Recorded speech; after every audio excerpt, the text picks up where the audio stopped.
And welcome to episode 51 of Stronghold SHX, the road to $3.33 with myself, CryptoBanker SHX.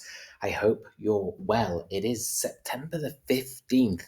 For the eagle-eyed amongst you, you'll have realized that there wasn't a weekend edition to the show. This should have been on Saturday or Sunday, but unfortunately I did record this episode, but the audio didn't work, and I just didn't have time. I had to leave once I had done it, and it was uploading to YouTube. And then when I came back, I realized that there wasn't any audio, but I had to leave as well. So I just didn't have the time, unfortunately. But we are back Monday to Saturday from now on, every single day. Now, before we kick off, an important prerequisite, as always, that I am not a financial advisor, and nothing I ever say or do should be taken as financial advice. I also do not endorse SHX at any price point.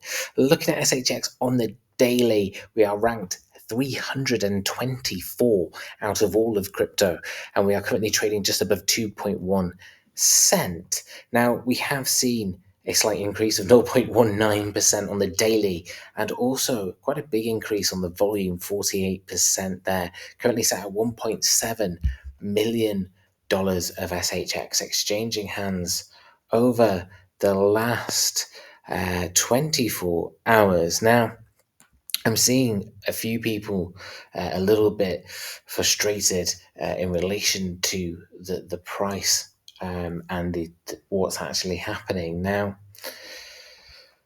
like I say, I think when you fully understand what SHX is and what Stronghold Net is and what Stronghold have been doing, right, then your conviction becomes pretty strong.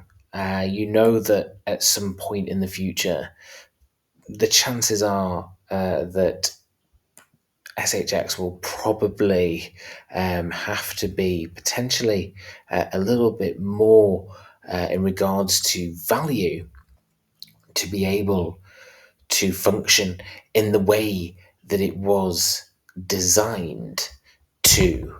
So I don't think that when you fully understand that and the journey it's been on over the last 7 years and who's behind it and whose money's behind it, what companies are behind it, same people, then, as I say, your confidence does grow. And here from Stronghold's official account, you see that the voting period has now officially closed.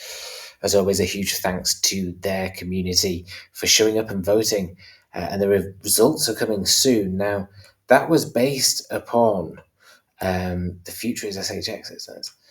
I think they might be right. The question 1, support vote locking to reward lockers. So lock up your SHX, boost your vote, and unlock future perks. And then vote 2 was around, should voting power be shareable? And I think the important point there was that if you have multiple different wallets, then you would be able to put the permissions on one wallet and be able to vote for the other wallets instead of having to go through each wallet every time you would like to vote. Now, here from Stronghold Japan, again, this is very, very bullish because they keep posting things that just sound incredibly bullish, right? The Fedwire Fund service will be significantly upgraded. Banks will adopt the new message standard ISO 20022. There are 2 main reasons for this: interoperability between global networks, wow, and richer data for automation and new services. And I think that's pretty much what Stronghold Net is, right? Is the interoperability between those global networks and also providing that richer data for automation and new services. So, as I say, we've seen that video before, featuring Sean Bennett, the CTO and co-founder. But it is very interesting because here you have trader LP saying that potentially looking at around 8 to 10 cent, and hopefully it will happen in the next couple of weeks. Whereas when you look around, I've seen a chart saying that potentially we're going to 0.007, which would be an insane opportunity. In my own personal opinion, what I think is going to happen at some point, I think we're probably going to see aggressive price appreciation. When that happens, who knows? But it's potentially soon, because we're in that kind of space now where things do move, and things move quite quickly, and you start to see God candles. And for me, looking at XRP, for example, I would not be surprised if it hit $27. Now, some people might say that's ridiculous, but actually, is it? When, again, you realize what XRP is and what it's done and what they're doing, that equates to around $1.6 trillion in market cap for XRP. Now, if you times that by 3.33%, and you worked that out, it would be roughly around just above 50 billion in terms of market cap for SHX, which then would equate to potentially, well, it would equate to around $3.33. So here, if you are on X, please do join our X community. We are 3,000 strongholders strong. So yeah, please do. There's a whole community of strongholders really sharing and coming together, sharing insights and valuable information and insights in regards to Stronghold and SHX and what they think is going to happen and their opinions. So yeah, whole community, thousands of strongholders there, and for waiting to get in. But yeah, please do join us there. And also, I do think that when the volume starts to really increase on SHX, I think it's going to go absolutely bananas.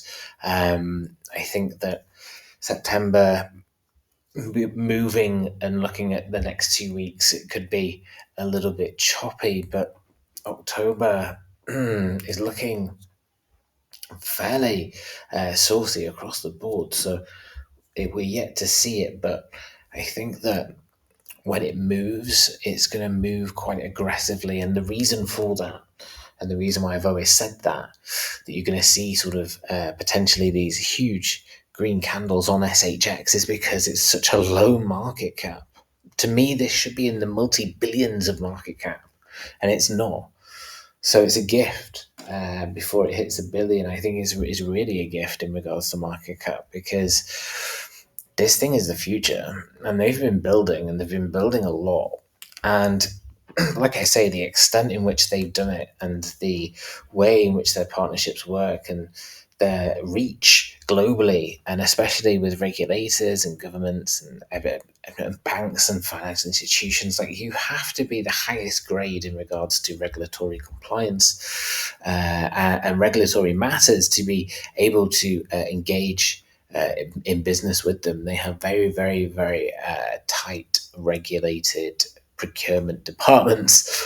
So you have to go through all of that due diligence before you can even put pen to paper, which speaks volumes, doesn't it, when IBM's your first client and also a strategic advisor as well. So here, as I say, represents, I think, the closing window in regards to what we're about to witness, not only probably in SHX, but a number of projects, because it is around that time when things do start to get a little bit crazy.